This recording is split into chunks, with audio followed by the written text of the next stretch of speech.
From University of Maryland University College, this is Thursday Thoughts with Dr. Alan Drimmer. This series features faculty and friends of UMUC highlighting areas of academic expertise. I'm Alan Drimmer, Chief Academic Officer at University of Maryland University College, and welcome to Thursday Thoughts, Tokyo edition.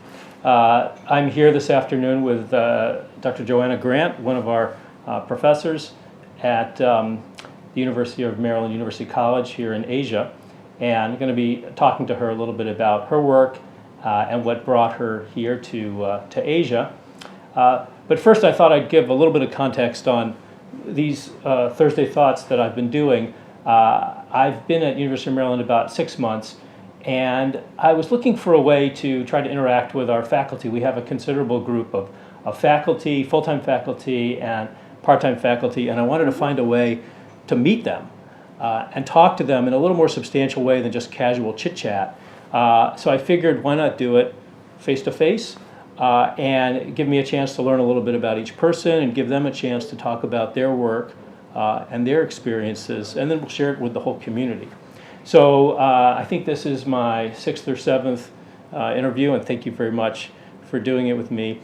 I also thought it was very important because of the University of Maryland University College and who we are and how we developed. So as you know, I'm sure you know, University of Maryland University College started 70 years ago. I think it's our 70th anniversary. But it was largely a faculty-driven initiative working with servicemen and women overseas in Europe and Asia initially, but very much a faculty-driven kind of a initiative, and I thought how special, and to honor our faculty and to honor our history, I'd start this process. So thank you for being our first overseas guest. Thank you for having me. No, it's wonderful. So could you tell us a little bit about you, where you grew up, where you went to school, and how you came to Asia? All right. Well, I come from a family of teachers, so I guess teaching is kind of in our blood. My parents both taught history and loved literature as well, so I guess that's where I get a lot of my own interests from.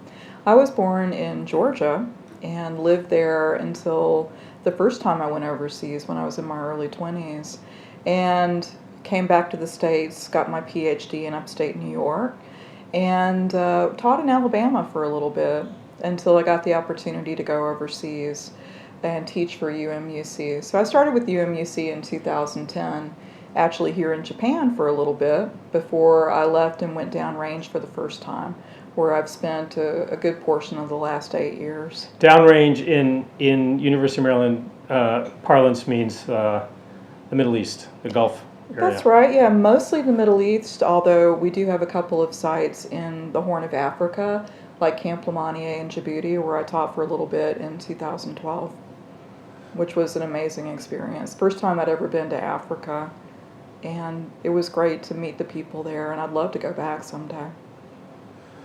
Well, wonderful. I mean, so many of our faculty have just fascinating stories, and we want to learn more. I understand you have a special research interest in travel narratives, and I wonder if you could tell us a little bit about that. Yeah, my PhD is in British and American literature, the late 19th and early 20th centuries, with an especial focus on travel narratives about the Middle East. So that was one of the reasons why I was drawn to this job in the first place, because I wanted to actually get the chance to see and experience some of the places that I'd read about. And the idea of being able to teach soldiers and other service members was really attractive too. I've always been drawn to the public service aspect of this job. It's incredibly rewarding. So I'd like to ask you a little more about, we'll come to all those things, because really I'm very interested in your experience teaching and working with our students, but just sticking on travel narratives for a minute, because travel narratives to me is such a wonderful thing, and as I preparing for this interview I started to think at my own experience of travel narratives that I've read, and I realized that some of my favorite books are actually travel narratives or quasi-travel narratives. So for example, I'm very interested in Tocqueville's Democracy in America, which, as I started to think about it, it's not exactly, it's not, I wouldn't know if it's a travel, I don't know if you call it a travel narrative, but it's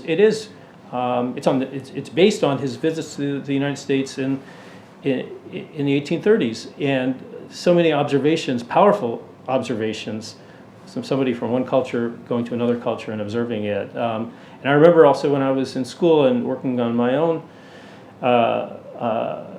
doctoral work, I read a very powerful book by the late historian Bernard Lewis called The Muslim Discovery of Europe, which turned travel narratives on its head. I've always thought about travel narratives as people from the West going to India or Africa, and this was a book about the Muslim experience, seeing Europe as the new continent.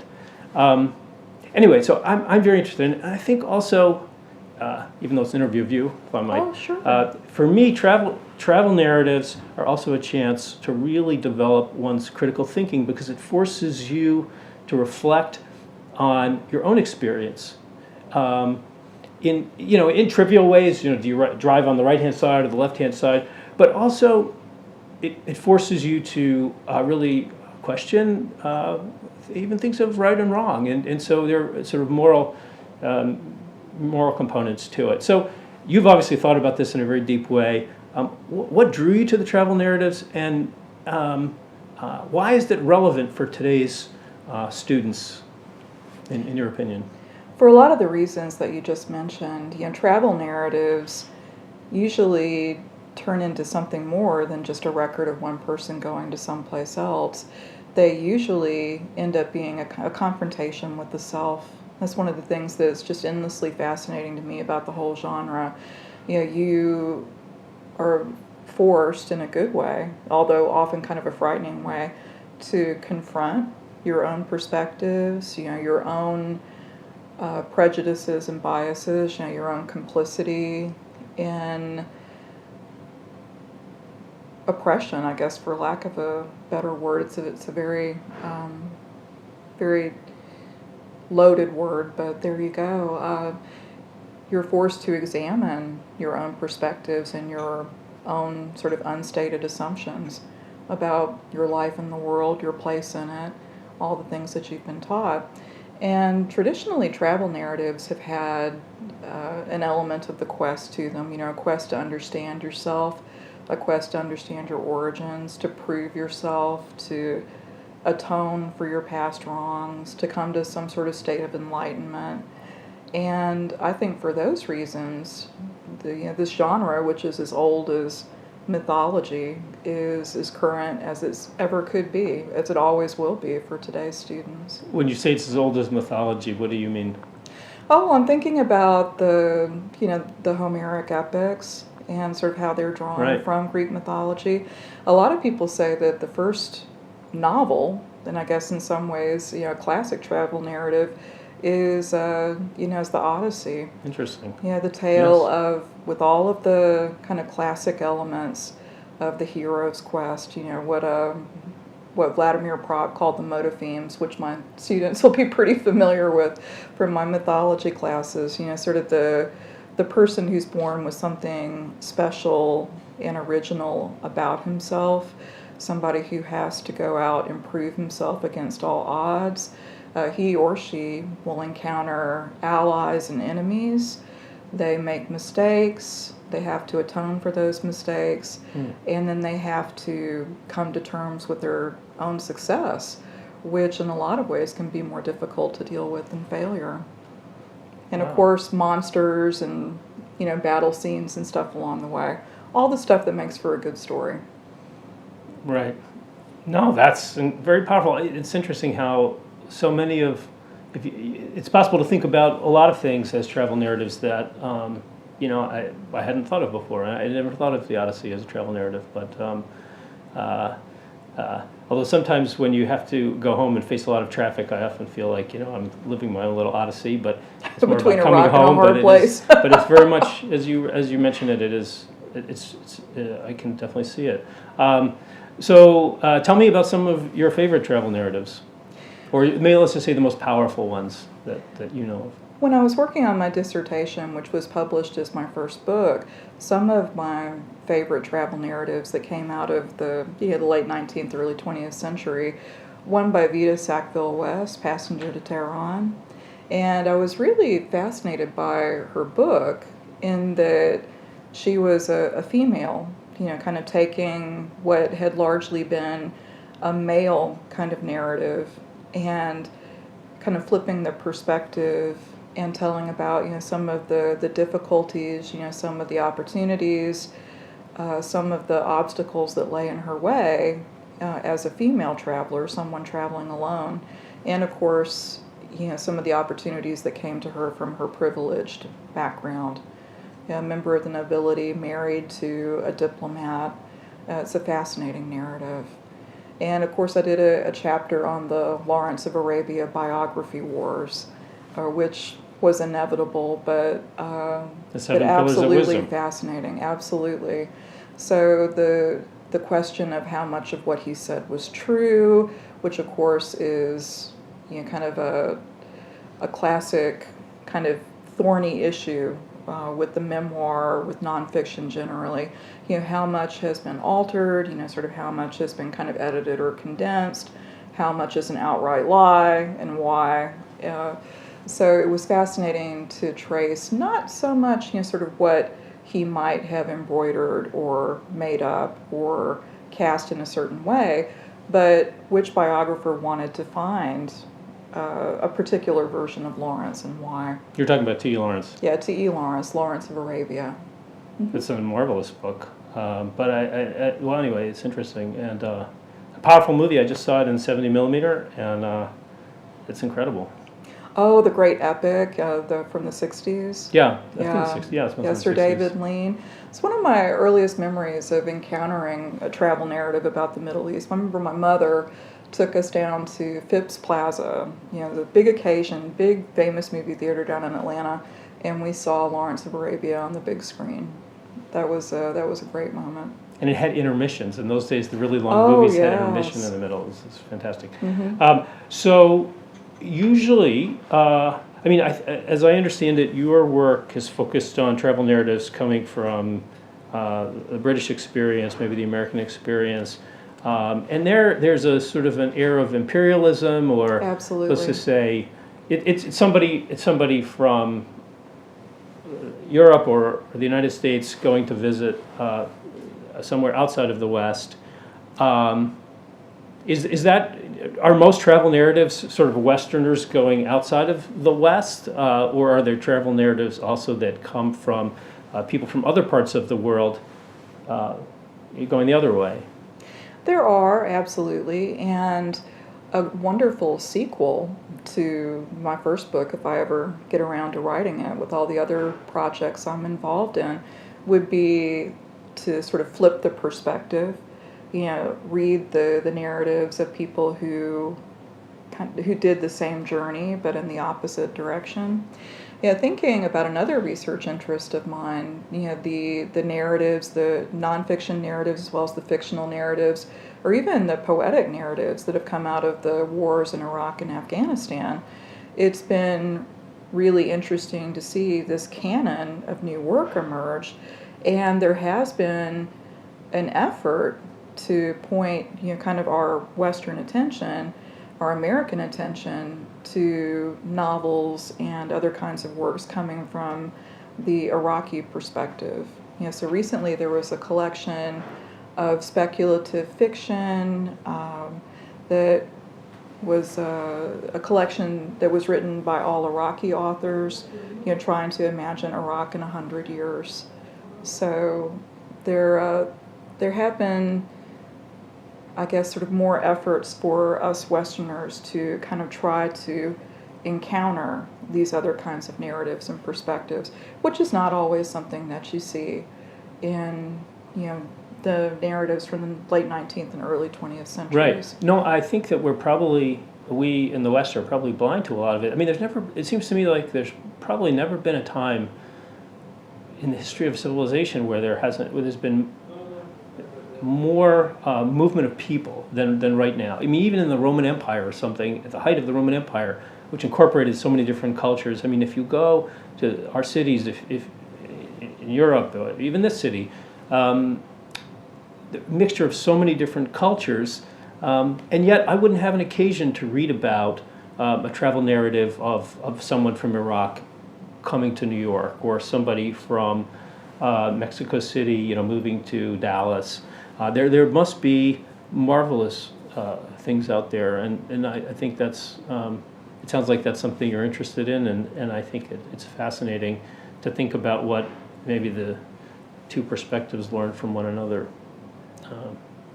There's a project going on right now collecting stories of refugees that are coming from the Middle East and settling in various points in Europe.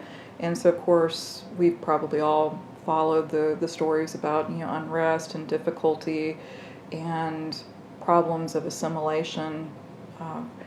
From people from Syria, for example, trying to settle in Sweden or Norway or Germany, Denmark, kind of trying to find some sort of point of mixture between these two very, very different cultures.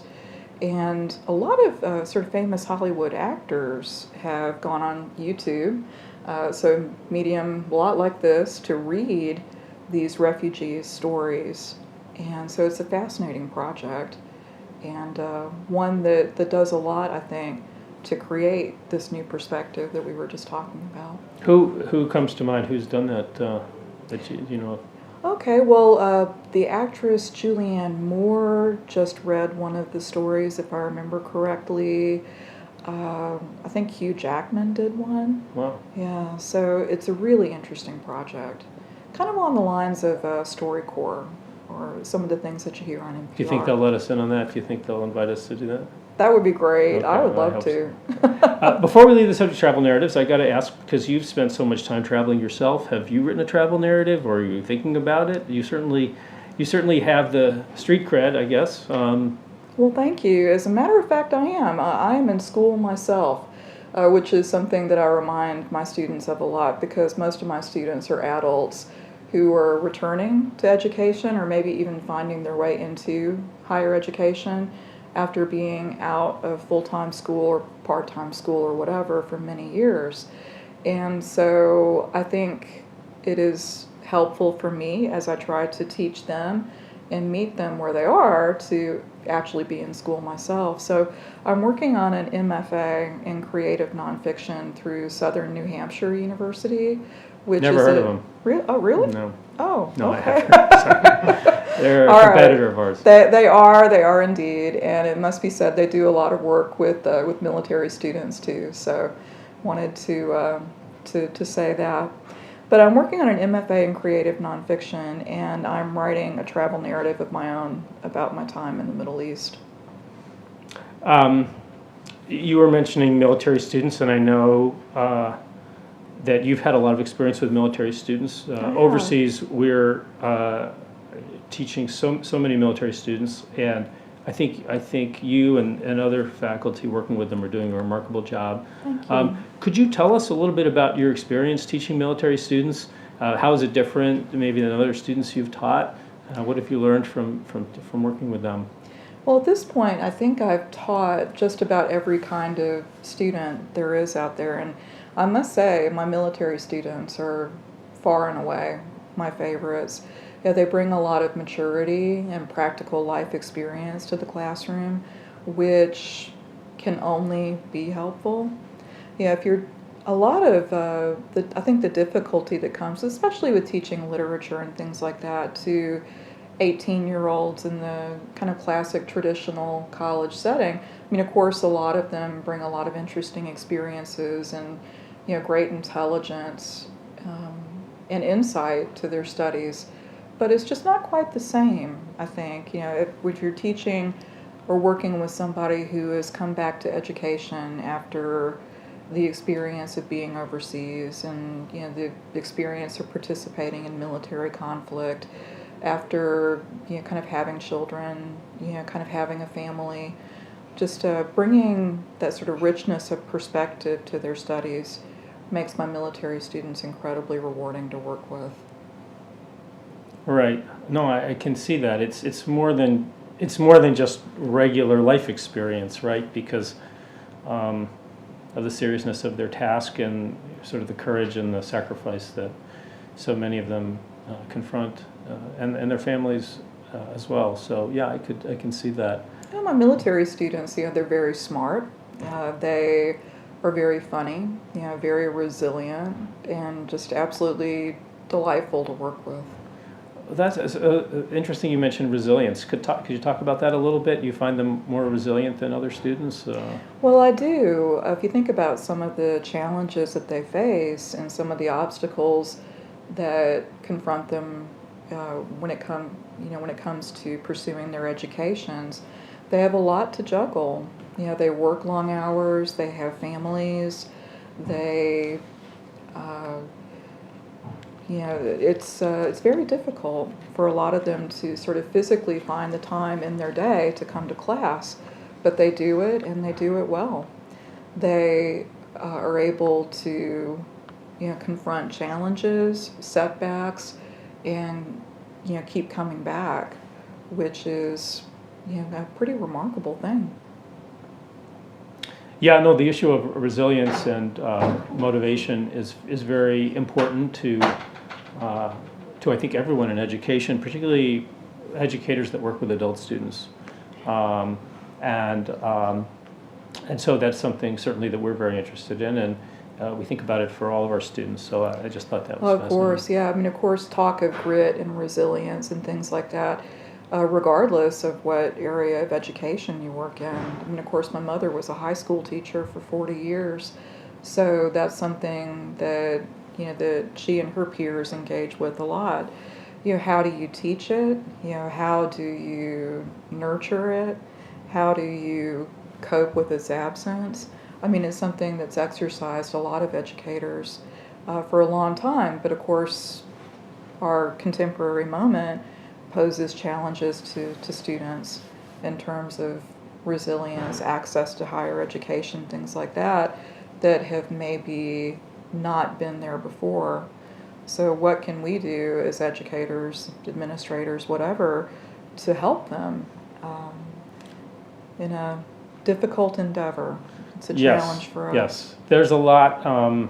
There's a lot to say on that subject. We'll have to have you back. Absolutely. I think that merits At least a couple of Thursdays just on that. Well, yeah, and there's a number of other people that we've been working with. A number of students of Carol Dweck, who was one of the leaders of talking about this subject, and Angela Duckworth as well, at University of Pennsylvania, and I think there's some interesting projects and pilots that we're working on related to it. So we'll have to have you back and talk more about that. Just on the military, before we leave the subject of the military students, what advice would you have for a faculty member who had maybe a couple of military students in their class? Certainly here, it's going to be mostly military students that you're teaching. But back in the U.S., you might have 2 or 3 mixed in with your other students. What advice would you have for faculty members teaching a class with a few military students? I would recommend that faculty member try to familiarize himself or herself with some of the kind of characteristic demands of military life. What does TDY mean? Temporary duty assignment. So to kind of approach some of those special demands of military life, like having to go train, having to go out in the field, some of those kinds of things, to understand a little bit of the military lifestyle and some of the demands it places on its members, and try to be flexible and accommodating. And of course, that can be a challenge if the faculty member's kind of caught between a rock and a hard place, trying to be flexible and accommodating, but then having to sort of satisfy the rules and regulations of, their home institution. So I know it can be a little bit of a struggle, but be flexible and try to understand, I think, would be my I mean, in my role, keynote advice. usually I hear a lot I get a lot of the student complaints or issues that come up. And I remember once early on, in this role, not in this role, in another school, I remember there was an issue of a student who was complaining that they submitted an assignment that wasn't accepted by the instructor. And the student's excuse was this gentleman was a fighter pilot and he had to do like a unscheduled flight, and so his assignment was delayed, which certainly beats the dog ate my homework as an excuse, but it had the added benefit of actually being verifiable.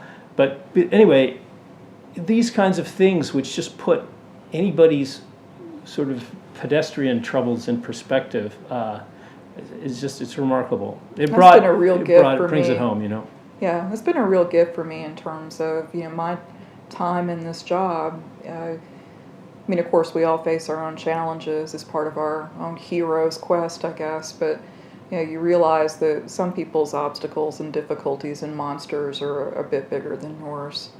Yeah, so Right. I'll see you next week, Dr. Grant, if I make it back from Syria. Yeah, it does put your own troubles in perspective. Remarkable. So then, what advice would you have for military students in a class in how to navigate sort of that experience? Certainly, especially with an instructor that might not be used to working with military students. Any advice for them? Well, I think ideally for this partnership to work, it does have to be kind of a two-way street. Faculty members need to kind of familiarize themselves with the military lifestyle, language, ways of doing things. And then I think it would be useful for the military student to do kind of the same thing. Be very proactive in terms of asking questions. If you don't understand what's meant by a particular piece of academic jargon, don't be afraid to ask.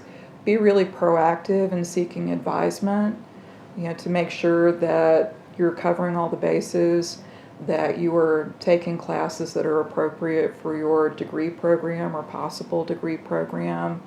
Take advantage of all the things like office hours and tutoring that get offered through your institution, and try to remember that the professor really is there to help you. And your professor wants you to succeed too. Beautiful thoughts, thank you. Shifting gears a little bit, what have you learned from living overseas for a number of years? Well, I've learned, and of course this is a kind of a classic sort of chestnut, I guess, of American history, how isolated we are, kind of geographically, philosophically in a lot of ways. But that's true. We are so divided from the rest of the world. And I think a lot of Americans don't sort of realize how privileged and lucky and fortunate we are. So if you do go overseas and see, kind of the state of poverty that most of the citizens in Djibouti live in, for example, it is a real shock, and does make you question sort of what you are doing and what you might try to do to be a better citizen of the world, for lack of a better term. Yes, although I would say, helping students pursue their education is a pretty good contribution. I enjoy it immensely. In living overseas for so long, anything in particular that you miss? Yes, I'm sure you go back often, but anything you miss living overseas?